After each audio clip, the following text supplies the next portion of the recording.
Okay, now we're going to go back and feel the transverse processes because we hadn't felt those before. So if we go back to thinking about the shape of the vertebrae, go ahead and picture again the body of the vertebrae and then the arch that comes off the body, and then you can imagine the spinal cord running through there. And then think about just off the sides of that arch are the transverse processes. So if you look at the model, you can see that down at the bottom, they stick out quite far, almost to the pelvic halves. And then they begin to get a little smaller. Around T12, they're quite small, and then they get larger around the heart and all the way up to the neck. Okay? So we haven't really talked about connective tissue much, ligaments or muscles, but I want you to imagine that there are some ligamentous and muscle structures between those spinous processes. So in earlier videos I talked about trying to release the muscles that are deep within the spine, and now we're going to actually image some of those muscles as sort of gentle ribbons between the transverse processes.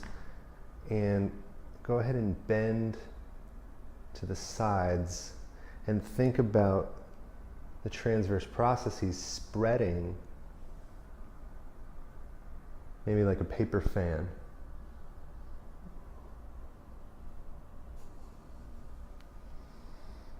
And you can imagine that those ligamentous structures and the muscle is releasing and stretching and softening, giving way to release those transverse processes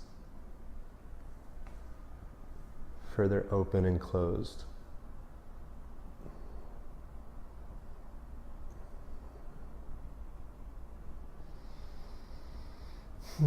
Okay, and then do like basically a little wobble. So I'm taking my rib cage and wobbling it around an axis. And I'm letting that, or trying to let that ripple up into the neck and down into the pelvis. And I'm imagining that wave-like ripple of all the different transverse processes running up and down the spine.